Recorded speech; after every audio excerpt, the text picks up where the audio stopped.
Hello, I'm Lotte Latukefu and I'm Head of Creative and Performing Arts here at Excelsior College. And welcome to this HSE Masterclass on vocal technique.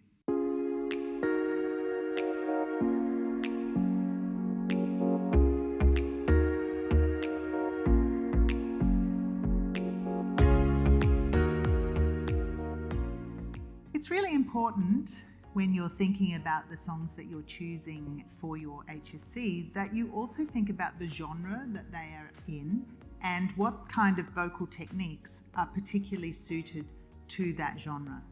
We tend to just learn a certain vocal technique and then apply it to the songs that we are singing. But if we actually think about the genre of the song that you're intending to perform, and particularly if you've chosen songs from different eras, or you may have decided to sing something that is classical and something that is more popular or something that is musical theatre, then there are different vocal techniques that are really make those genres seem quite authentic. And that's what I'd like to talk to you about today. The first thing is the classical style comes really from bel canto, a bel canto period of singing and music. And what that means really is beautiful singing. And so the overarching mission when you are singing a classical song is to have beautiful tone, legato, which means very smooth phrasing usually. And this is what all classical singers are aiming towards. Now, classical singers may say to you that they are passionate about diction and about getting their words out there and clear and all that sort of thing. But really, when it comes down to it, as soon as there is a choice between clear diction and beautiful singing will almost always take over, especially in certain periods of classical singing. So what we're looking at is long vowels, a nice even vibrato, a well-supported sound, balanced onset when you're singing, so not too breathy, not too hard the onset, possibly more of a move towards a sob kind of tone than the belted or twangy sort of tone that you would expect in musical theatre or in some more contemporary popular sounds. So if I give you an example of those sorts of characteristics in bel canto singing, one of the first of the Vakai studies, some of you may already have come across these, but they're really good for making you think about all the qualities and characteristics that are important for classical singing. So I'm going to try and sing for you this first Vakai song, and I want you to listen. I'm going to try and make sure that I have nice long vowels. I'm going to be thinking about my tonal quality. A thing that is quite important for classical singing as well, it's called chiaroscuro, and it's that mixture of the light and dark in the tone. So just like there was an art like for painting, they also were interested in chiaroscuro and bringing in the light and the dark together in a painting, and that's what we're looking for with your vocal tone. So you don't want it to be too thin and you don't want it to be too heavy, you just want that nice balance. So here is the first of the Vakai. I want you to listen to see whether I managed to have a nice even vibrato. I want you to listen to whether there's a lightness and a darkness in my tone. There should be enough energy, that is meaning that I can produce a nice long legato tone. Consonants shouldn't be too obvious. Manca sollecita più dell'usato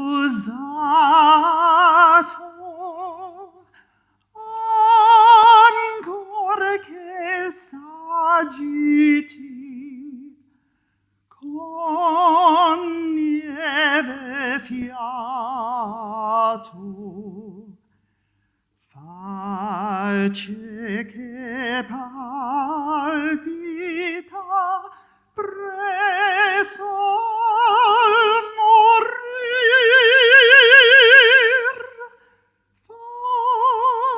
face che palpita presso al morir.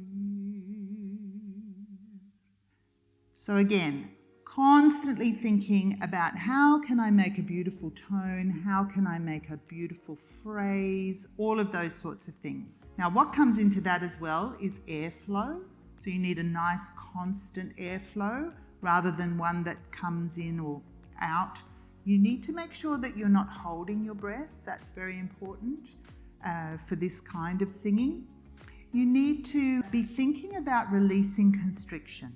When you're releasing constriction in your throat, one way of thinking about this is if you imagine a smile that is traveling down, the shape is traveling down from your mouth and going all the way, that's it, into your throat.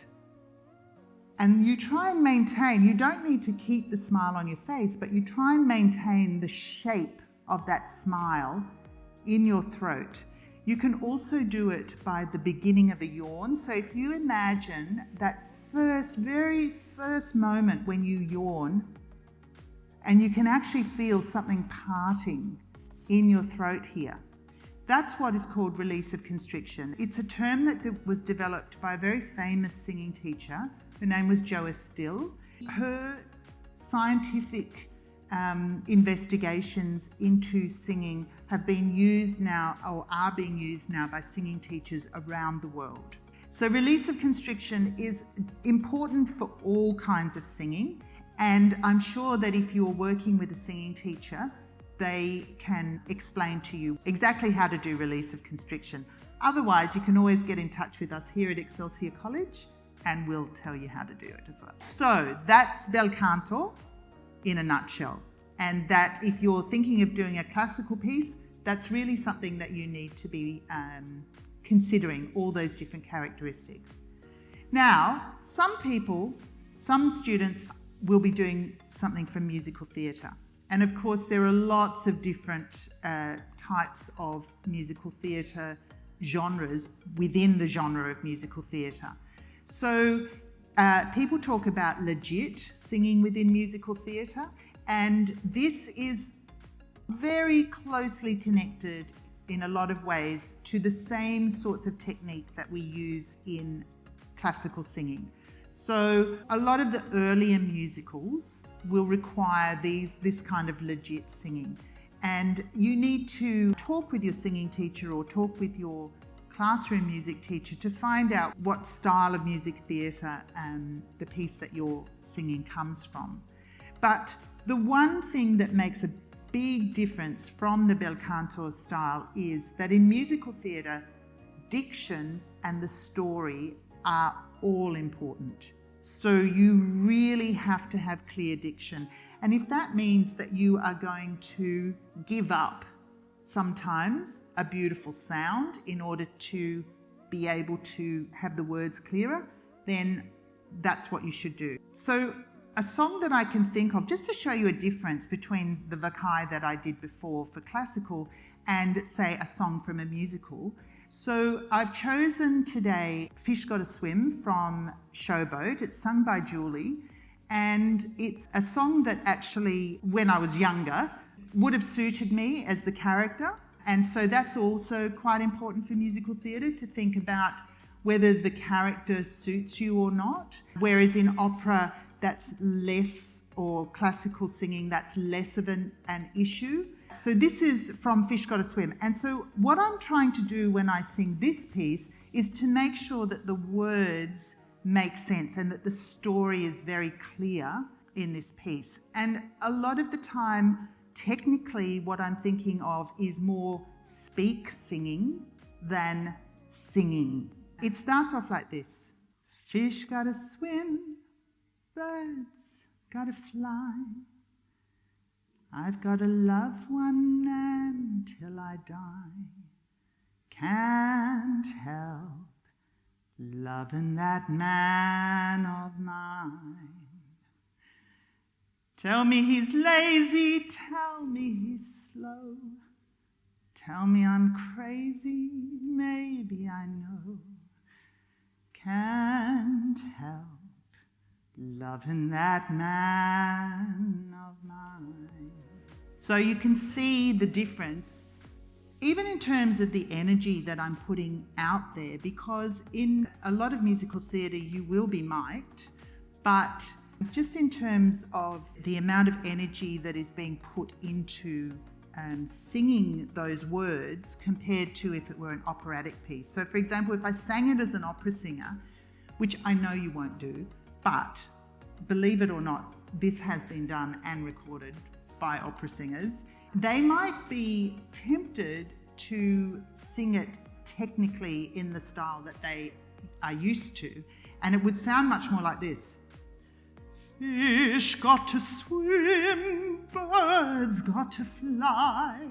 I've got to love one man till I die. Can't help loving that man of mine. Okay? It's still, like, it's not bad. The singing itself is not bad, but it's not right. And that's what you've got to be constantly thinking about for your HSC. What is right for the genre of the piece of music that you're singing? I literally have heard a recording of an opera singer singing Yesterday by the Beatles, and it was literally like, yesterday all my troubles seem so far away. Okay? No, you do not want to go there. Finally, if we're thinking about more popular music, contemporary, commercial, indie singing, that's when it gets really interesting. Like the palette of different tone, colours and qualities that you can use. You can just about bring in anything that you like. I think if I'm judging an HSC performance, that's what I'm really interested in seeing is how are you using timbral changes in your voice to make things interesting? Because in a lot of pop music, you often don't have a big range that you're going. Like it's not like opera where you can sort of show your really high notes or something like that. So you've got to do other things that are interesting. Funnily enough, often words are less important in some types of pop music. It's not so much about the words, it's more about the groove of the sound, you know, all that sort of thing. Now, I'm not going to sing for you in a pop style. I am going to show you an example of a singer. Her name is Ella Sterland, and she's actually a graduate of Excelsior College. She's been out there putting out a lot of music, singing, and she has a beautiful, beautiful pop sound. And I think when you're listening to Ella singing in the examples that you'll hear, you'll notice that there are a lot of, like, vibrato is less important, more of a straight sound, lots of different, you know, breathy onsets, growly onsets, creaky onsets, all of those sorts of things, like, you know, that kind of beginning of a sound really bring a lot of colour to pop music. Okay, so you've chosen your pieces, you've learnt them, you've now watched this masterclass, and so you've applied the correct vocal techniques to the genre of song that you are going to perform. You've talked to your classroom teacher about how you want to perform it. You've talked to your singing teacher. You've decided if you're going to just work with a pianist or whether you're going to work with a whole band. You've asked your friends along to come, and now you're ready for your first rehearsal. So here are a few tips for singers. The first thing is, if you have a band, your rehearsal is going to go so much smoother if you can provide charts to your band. This is an important skill to learn as a singer, and so please feel free to get in touch with us if you would like to know about any of this, writing charts or anything like that, or speak to your music classroom teacher because they will also know about writing charts. A really good, clean chart that tells them what is the style, what is the form. It fits on one page so that they're not rustling around trying to turn pages or anything like that is really important for a band. And if you can give them a chart that has their parts on it, even better. If you can't give them a chart, that's okay. You provide them with the words and the chords. But the main thing is you need to know what the form is. Don't turn up to your first rehearsal hoping that your accompanist or your band are going to help you work out the form, because otherwise you're going to spend a lot of time learning that and thinking about that and not actually rehearsing. So the form and just being able to say, we're doing a verse and a chorus and a verse and then we're going back and we're doing all of that sort of stuff. If you can give clear instructions about that, that is really helpful for your rehearsal. Don't call your first rehearsal until you know your pieces. That's really important because, again, you don't want to be wasting time with your band or with your accompanist learning your pieces. Most of you watching this, you'll be thinking to yourself, I would never do that. And that's probably right. I'm probably preaching to a crowd who already know what to do.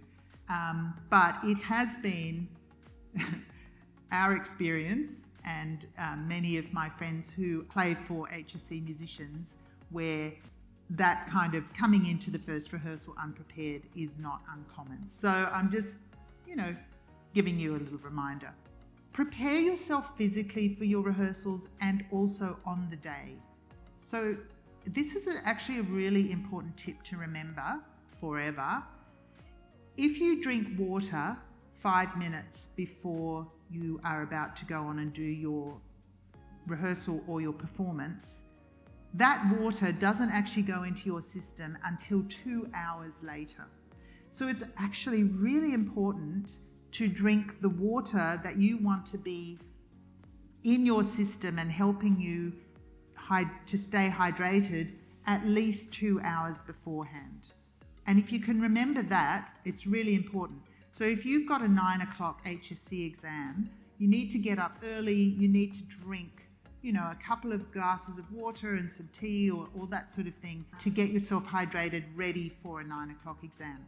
Don't just get up and then rush around and panic and do all sorts of things and walk in and realize that you are completely dehydrated. And have fun, enjoy it. There are some things to remember. It's not the be all and end all. It's fantastic if you can do a great job on your HSC, but if you're interested, for example, in coming to study music at a college like Excelsior, a lot of it is on your audition. So we're interested in how well you did in your HSC, but we are also interested in how well you audition for us. So you have many chances along the way to show people what you can do. Let's listen to Ella now, singing one of her songs that she wrote. This quiet space is all that's holding us. Everything will change when we get in our separate cars and drive away. The sky behind us turning dusk. But in this moment I'm still yours, 'cause right now we're on pause.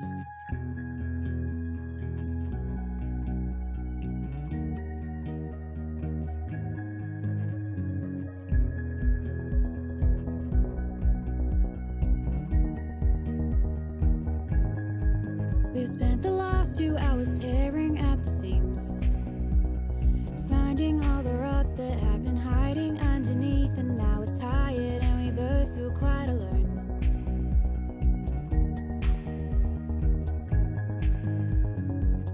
Tears soaked, we still make each other laugh, fabricating a montage of our love. All the things we were gonna do fade away. We grew up and apart and we're not the same.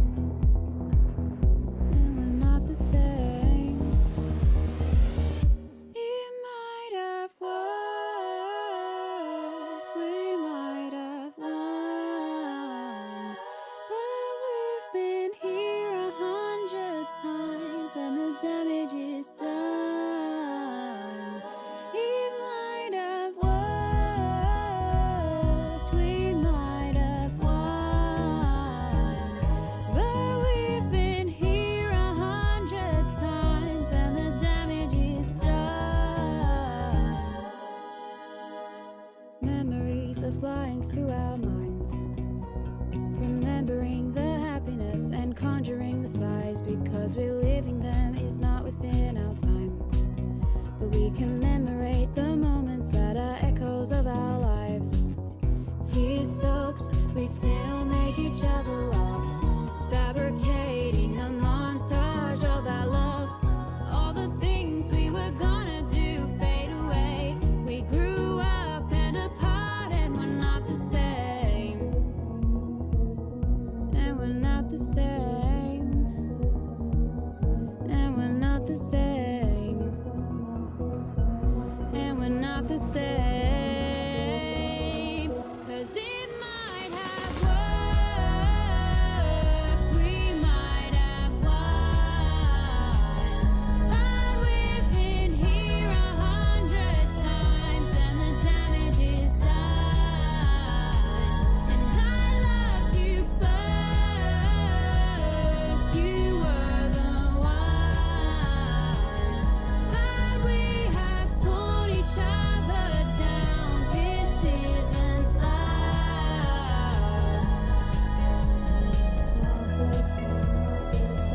This isn't love.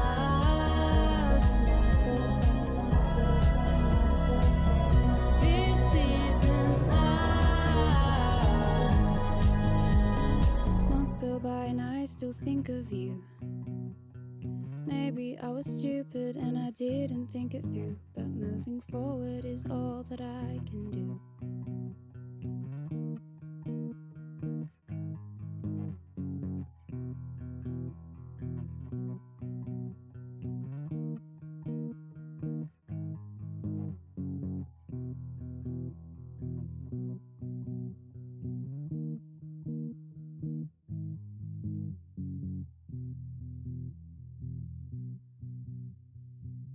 Thanks for watching the HSC Masterclass today.